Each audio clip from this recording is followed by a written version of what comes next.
What's up, y'all? It's your boy Jermaine. I'm back. Sorry about the delay, about getting the Raw review.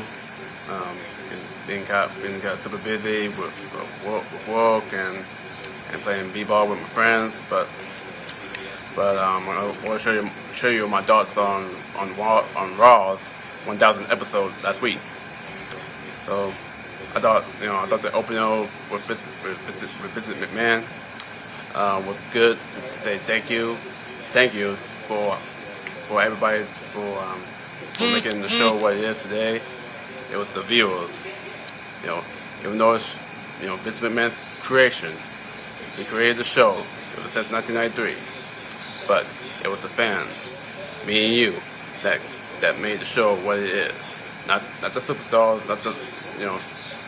not only the superstars, all the legends, but it was us, the fans, tuning in week in and week out. So, I'll show you my brief thoughts or a little bit / Raw review. So, that the DX Open also came out after Vince. And with HBK and Triple H, the classic dynamic duo, but there was more. And quite frankly, there was. You had Ace Pac, Road Dogg, and Badass Billy Gunn in the helm. And then you had Damien, and then before getting to the ethics, you had Damien Sandow. I thought they did a decent job, but not bury him too much, but just give him that rub off of the legendary dynamic duo faction of DX. So as you know, we got the pedigree, switching music from HBK, and then the pedigree for his for calling them degenerates.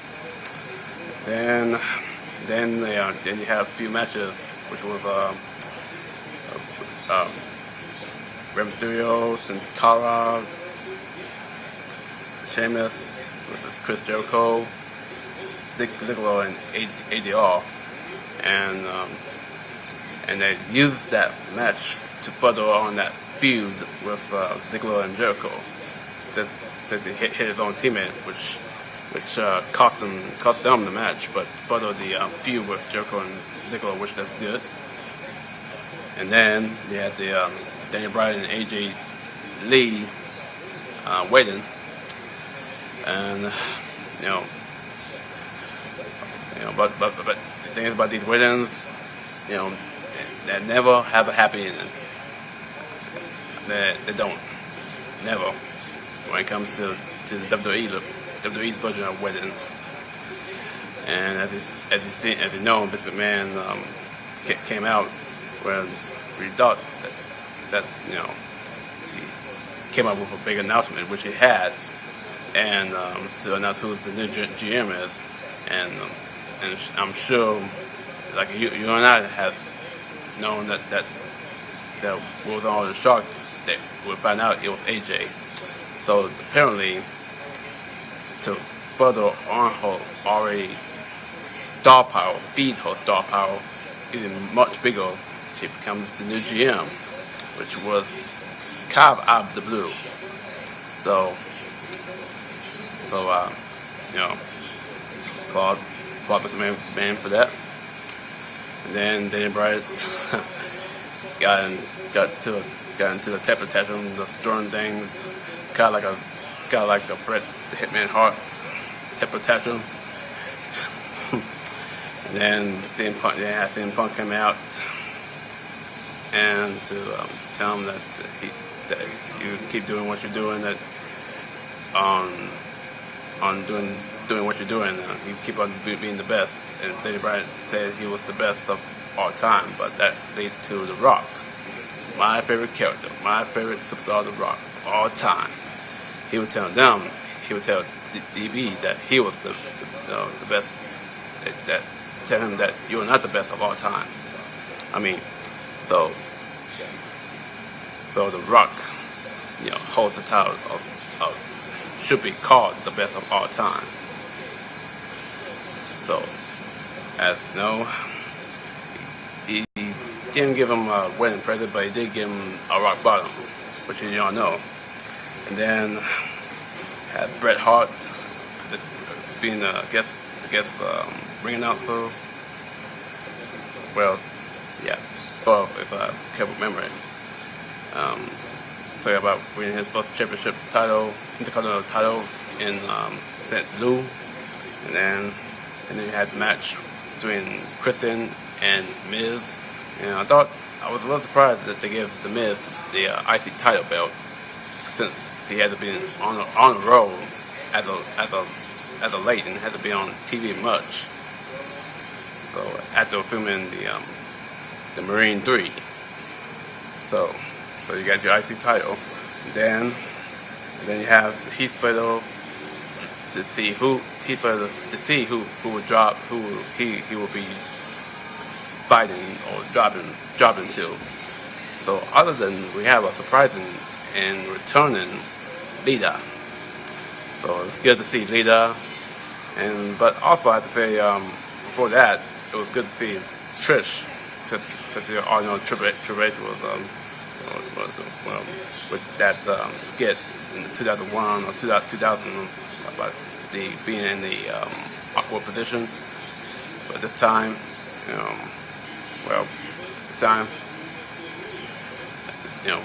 same thing.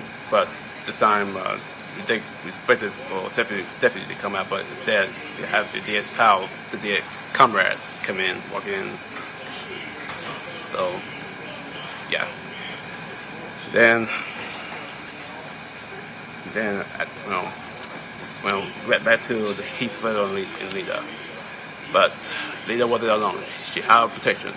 The APA came out, and Heath Slater tried to get out of Dodge, and he tried to run, but all the legends that he faced for weeks past, Rikishi, Vader, DDP, Vicious, he had to face him, but Animal Hawk, the Animal from the Road Warriors. so they dragged him on, beat him up, and dragged him into the ring. And the APA did the damage. Bradshaw with the clothesline from hell. Then Lita with the Hurricanrana, with the moonsault. Then Ron Simmons gave his classic phrase, and already know. Damn. So, and then you have Kane. Then you had Kane come out, about to face the jobbers of NXT on the NXT roster. Looks like they was going to take out Kane, but hold on, wait a minute. We got Kane's brother, The Undertaker, coming out, and they both did what they did the best from the Attitude Era, was dominating the jobbers, choke slam, and then beat it, and then tombstone power drives at the end, and that was a good reunion of bringing the Undertaker back and to reunite, as we know, the Brothers of Destruction. And then we had your main event, the WWE Championship match. So, long story short, as you know, Big Show interfered and gave Cena the weapon of mass destruction, the knockout punch. And then CM Punk wasn't sure to capitalize on it or just whatever. But wait for the pin, 1, 2, and then Cena kicked out. and then as you know, the match continued on from there. And then as it looks like that Cena was going to put him away with the STFU, Big Show came out again, and then interfered and beat up, and then the match thrown out. So technically, he had the first Money in the Bank winner, the first Money in the Bank to cash in but lose it, but not win the title. Then, as Big Show was beating up Cena, Kevin and CM Punk was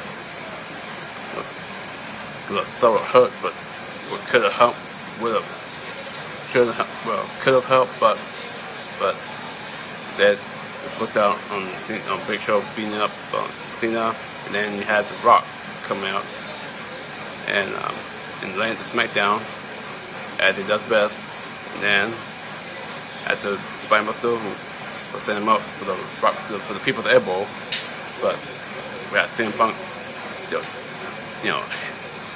de-headed clothesline on The Rock and playing with the GTS. So we have seen the heel turn of CM Punk. So it'll be interesting to see tonight where we'll go from there. CM Punk has been the longest, the 15th or 14th longest reigning WWE champions, of right now of all time. Well, almost of all time. Well, it's whatever you want to call it. But he's been holding that belt for 9 months. Well, 8 months. The world over count, but it's pretty much eight months. But going into August, it's going to be interesting to see if how long he will have that title come SummerSlam. Will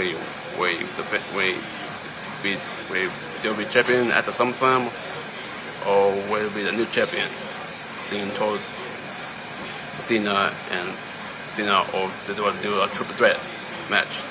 But I'm really looking forward to The Rock and Cena to set up to plant the seeds for Rock and CM Punk feud down Royal Rumble, to probably to hold that championship belt for over a year, and then maybe drop it to The Rock, or maybe just defend or hold it for a little longer.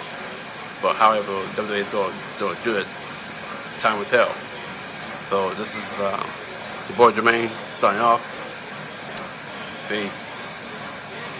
Stay cool, y'all.